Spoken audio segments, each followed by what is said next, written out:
করতালের শব্দটা তিনি আগে থেকেই শুনতে পেতেন, যদিও তখন ঘরে ছিল শুধু একটি সিলিং ফ্যানের ঘূর্ণন আর চারপাশের নীরবতা।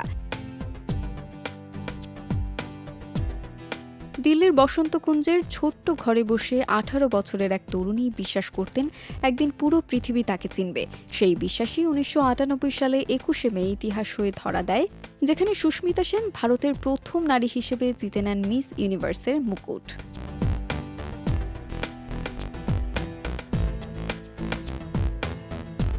32 বছর পর সেই মুহূর্ত যেন ঠিক আগের মতোই জীবন্ত সুস্মিতার কাছে। স্মৃতিচারণ করতে গিয়ে তিনি বলেন, বিজয় নাম ঘোষণার পর সব আলো নিভে গিয়ে যখন শুধু একটি স্পটলাইট তার উপর এসে পড়ে, তখন মনে হয়েছিল পুরো ইউনিভার্স যেন তাকে বলছে তুমি ঠিক পথেই আছো। সেই অনুভূতি আজও তাকে আবেগী করে তোলে। সুস্মিতার জীবনের সবচেয়ে বড় অনুপ্রেরণা ছিলেন ভারতের প্রথম মহাকাশচারী রাকেশ শর্মা। তাকে দেখেই বড় স্বপ্ন দেখতে শিখেছিলেন তিনি। সুস্মিতার ভাষায়, রাকেশ শর্মা মহাকাশ ছুঁয়েছিলেন আর আমি চেয়েছিলাম মিস ইউনিভার্সকে ছুঁতে। মানুষের ভালোবাসা পাওয়ার আকাঙ্ক্ষাই তাকে প্রতিদিন আরও শক্তি দিয়েছে। মিস ইউনিভার্স প্রতিযোগিতার সেই বিখ্যাত প্রশ্নোত্তর পর্ব আজও আলোচনায় আসে, যেখানে সুস্মিতা বলেছিলেন নারী হওয়া ঈশ্বরের এক উপহার।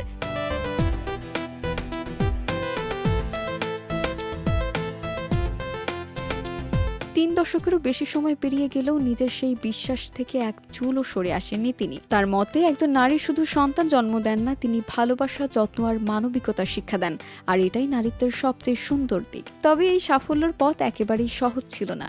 খ্যাতির সঙ্গে যে চাপ আসে সেটিও খুব কাছ থেকে অনুভব করেছেন সুস্মিতা। দীর্ঘ সময় তিনি নিজেকে পারফেক্ট দেখানোর চাপে ছিলেন, কিন্তু সময়ের সঙ্গে বুঝেছেন আসল সৌন্দর্য মেকআপ বা বাহ্যিক আভায় নয়, আত্মবিশ্বাস আর ব্যক্তিত্বের মধ্যেই লুকিয়ে থাকে।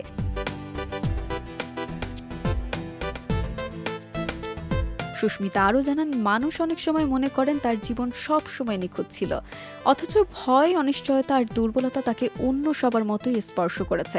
পার্থক্য শুধু একটাই, তিনি খুব দ্রুত নিজেকে সামলে নিতে শিখেছেন।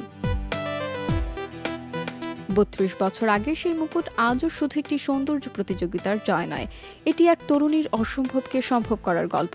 যে মেয়েটি ছোট্ট একটি ঘরে বসে একদিন স্বপ্ন দেখেছিল, সেই পরে কোটি মানুষের অনুপ্রেরণা হয়ে উঠেছে।